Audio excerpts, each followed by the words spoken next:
kamu tuh bukan boros, bukan juga nggak becus ngatur duit. Cuma, duitmu itu kayak keran yang bocor pelan-pelan. Nggak kelihatan, tapi abis juga. Coba deh, buka mutasi rekeningmu sebentar. Ada nggak langganan yang udah 3 bulan nggak kamu pakai, tapi tetap kepotong Rp54.000 tiap bulan? Nah, itu. Bank lagi diem-diem doain kamu lupa terus. Gajimu naik tiap tahun, iya kan? Tapi coba lihat tabunganmu. Angkanya itu-itu aja. Kayak nonton restoran sinetron yang sama, cuma judul episodenya beda. Kenaikan gaji datang, terus hilang. Entah kemana. Sebelum sempat mampir dulu ke rekening tabungan, dia udah keburu kabur duluan. Dan makin lama, jaraknya makin lebar. Padahal kamu udah usaha, udah nyoba nabung, tapi rasanya kayak jalan di lorong yang ujungnya makin mundur tiap kamu melangkah maju.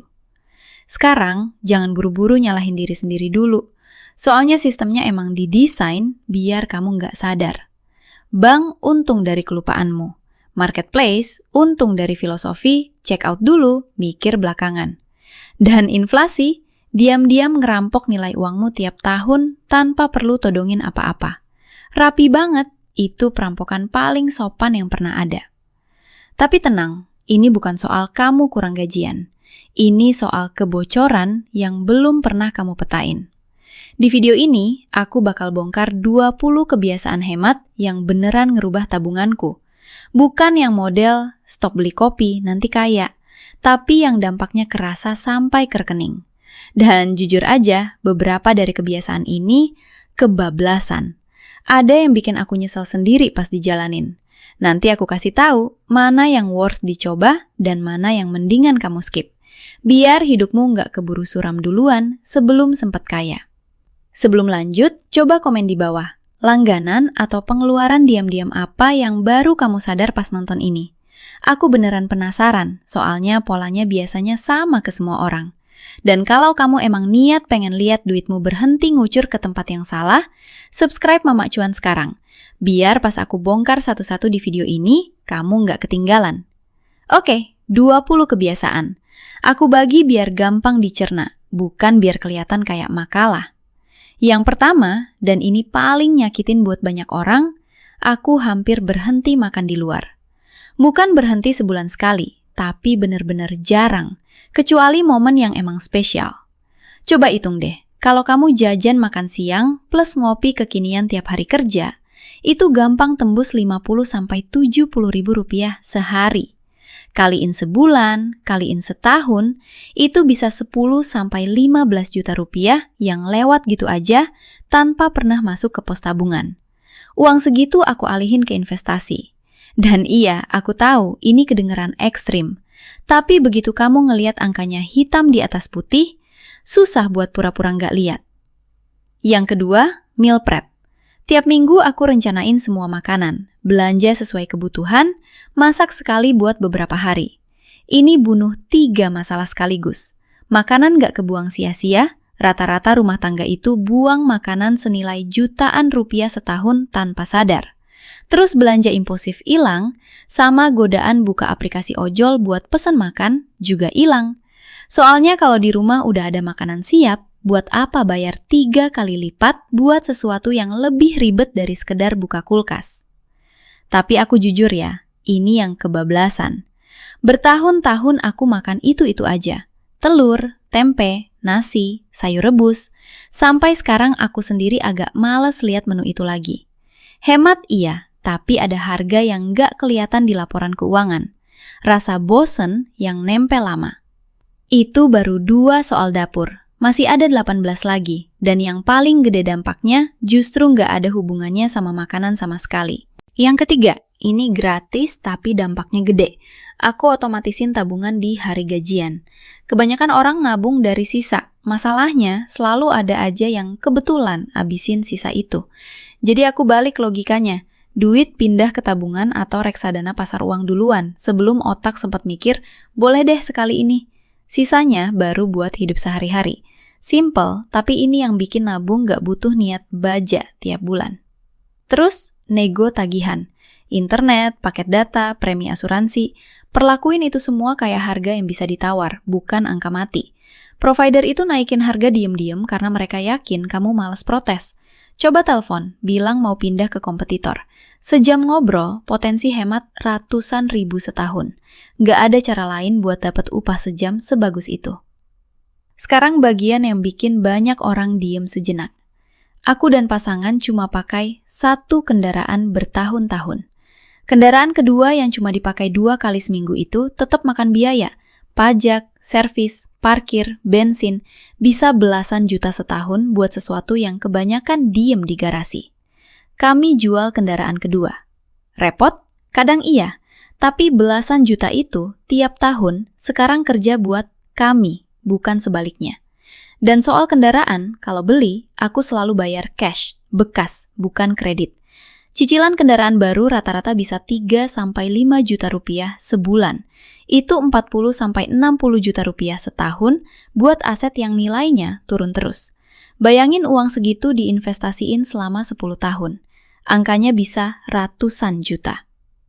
Orang bangga punya kendaraan baru, padahal yang mereka punya sebenarnya cuma cicilan baru. Oke, ini bagian paling gila. Rumah. Aku beli rusun atau rumah petak dengan skema KPR uang muka kecil. Tinggal di 1 unit, sisanya aku sewakan.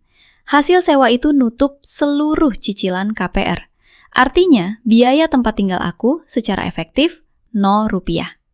Kebanyakan orang habisin 1/3 penghasilan buat tempat tinggal. Aku habisin 0%. Bahkan salah satu unit itu punya beberapa kamar kosong, aku sewain harian kayak model kos-kosan atau penginapan singkat. Itu nambah beberapa juta profit sebulan, sambil aku tetap tinggal di gedung yang sama. Ini bukan strategi buat semua orang. Kamu harus mau ngurus penyewa, mau ribet dikit. Tapi kalau pos pengeluaran paling besar dalam hidupmu tiba-tiba hilang, semua yang lain jadi jauh lebih ringan. Kalau kamu baru nyadar rumahmu sendiri sebenarnya bisa kerja buat kamu, bukan sebaliknya, komen di bawah. Dan kalau strategi kayak ini bikin kamu penasaran lebih jauh, pencet subscribe, biar konten kayak gini nongol duluan di berandamu. Tapi itu tadi baru puncaknya. Sisanya emang lebih kecil-kecil satu-satu, tapi digabung, dampaknya nggak kalah gila. Aku belajar di hampir semua urusan rumah. Pasang keramik, benerin pipa, ngecat, ganti keran. Tukang bisa charge ratusan ribu buat sesuatu yang bisa kamu pelajari dari tutorial gratis dalam 1 jam. Setiap kali kamu belajar satu perbaikan, itu perbaikan yang nggak akan pernah kamu bayar lagi seumur hidup. Terus aku rajin buru barang diskon. Cat sisa, barang cacat kosmetik dari gudang, elektronik yang lecet dikit tapi fungsinya sama persis.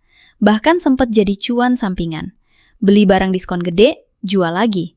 Marginnya lumayan, soalnya barangmu juga bakal lecet cepat atau lambat. Ngapain bayar harga barang mulus buat sesuatu yang bakal baret juga dalam sebulan? Buat gadget, aku pakai HP refurbished bertahun-tahun. Harganya sepersekian dari yang baru, fungsinya 90% sama. Kamera agak kalah, prosesor agak lambat, tapi buat kebutuhan harian, nggak kerasa bedanya. Hemat jutaan tiap siklus ganti HP, dibanding orang yang upgrade tiap tahun cuma karena warnanya baru. Sama keluarga, aku dan pasangan sepakat, gak ada lagi kado wajib pas ulang tahun atau lebaran. Itu cuma perpindahan uang ke toko, disamarkan jadi kasih sayang. Ganti kado sama makan bareng, ngobrol, momen.